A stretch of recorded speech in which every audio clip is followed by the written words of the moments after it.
Good morning students, my self Manmohan Kaur master from GHS daily. आप सबका guidance and counselling की class में बहुत बहुत स्वागत है। एक बहुत ही इम्पोर्टेंट और ख़ास विषय के साथ आज आई हूँ, जिसका नाम है international day of sine language, यानी कि अंतर्राष्ट्रीय स्तर पर सांकेतिक भाषा। तो आज हम जानेंगे कि सांकेतिक भाषा किसे कहते हैं, इसका क्या महत्व है और इसका क्या इतिहास है। तो बच्चों, मैं आपसे ये बात शेयर करना चाहूँगी कि मनुष्य जीवन जो है ये कुदरत का बहुत ही सुंदर तोहफा है, जो कि हमें लाखों जीवन जीने के बाद मिलता है, जिसका कोई मूल्य नहीं है। हमें हर पल उस परमात्मा का, उस कुदरत का धन्यवादी होना चाहिए, जिसने हमें इतना सुंदर शरीर दिया, जिसमें इतने सुंदर अंग दिए, जैसे कि आँखें, नाक, हाथ, पैर, पाँव और सबसे इम्पॉर्टेंट कान और जीवा। जीवा का इस्तेमाल बच्चों हमें सोच समझ के करना चाहिए। कभी भी ऐसे कटु शब्द नहीं निकालने चाहिए जिससे किसी का दिल दुखी हो। तो बच्चों, हमारे समाज में हम इर्द गिर्द देखते हैं कुछ ऐसे लोग होते हैं जो बोल नहीं सकते, सुन नहीं सकते, जिसे हम मूक बधिर कहते हैं। इनको समझने के लिए या इनको समझाने के लिए हम सांकेतिक भाषा का इस्तेमाल करते हैं, यानी साइन लैंग्वेज, जो कि उंगलियों से ये भाषा सीखी जाती है। ठीक है बच्चों, तो हम ये देखते हैं कि अगर ये जो भी हमारा अंग जो है काम नहीं करता हो ठीक से, तो ये कठिन हो जाता है जीवन। लेकिन इसको सरल बनाने के लिए हम ये सांकेतिक भाषा का इस्तेमाल करते हैं। तो हम देखते हैं कि हर साल 23 सितंबर को अंतर्राष्ट्रीय स्तर पर सांकेतिक भाषाओं यानी international day of sine language के रूप में मनाया जाता है।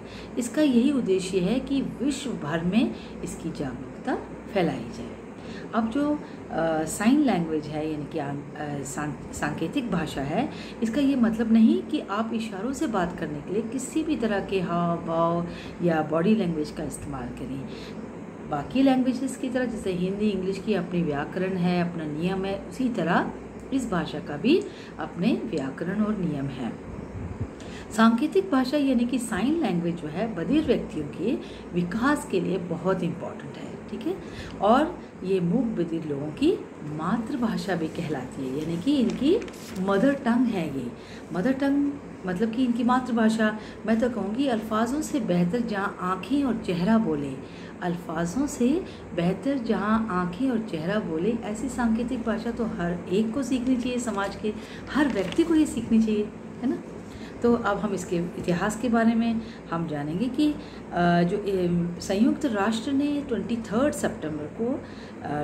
सितंबर 2018 को पहली बार अंतर्राष्ट्रीय सांकेतिक भाषा दिवस मनाने की घोषणा की, और 23 सितंबर 1951 को विश्व मूक फेडरेशन की स्थापना हुई थी। इसी उपलक्ष्य में हर साल अंतर्राष्ट्रीय साइन लैंग्वेज दिवस मनाने जाने लगा।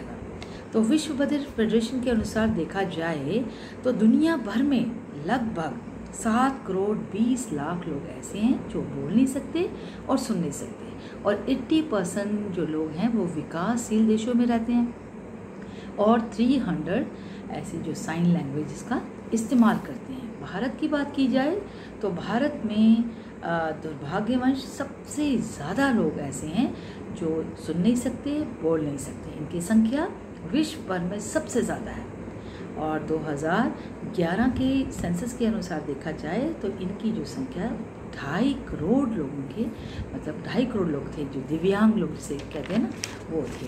और 800 स्कूल हैं जहाँ इनकी पढ़ाई की जाती है, जबकि ये बहुत कम है।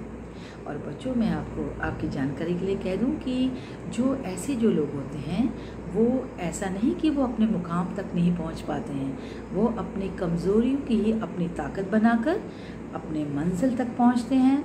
जैसे कि हेलन केलर थी, जो कि अमेरिका की थी, जो देख नहीं सकती थी और सुन नहीं सकती थी, लेकिन उसने अपनी कमज़ोरियों को ही ऐसी ताकत बनाई कि वो बहुत एक महान व्यक्ति बनी, जो कि बहुत बड़ी ऑथर थी और पॉलिटिकल एक्टिविस्ट रही है, जिसके नाम का आजकल हेलन केलर नाम का अवार्ड भी मिलता है जो डिसेबल लोग होते हैं। ठीक है बच्चों, तो मैं आखिर में कहना चाहूँगी कि खामोश जुबां की बातें हाथों से करते हैं, खामोश जुबां की बातें हाथों से करते हैं, वे खामोशी की दरारें इशारों से भरते हैं।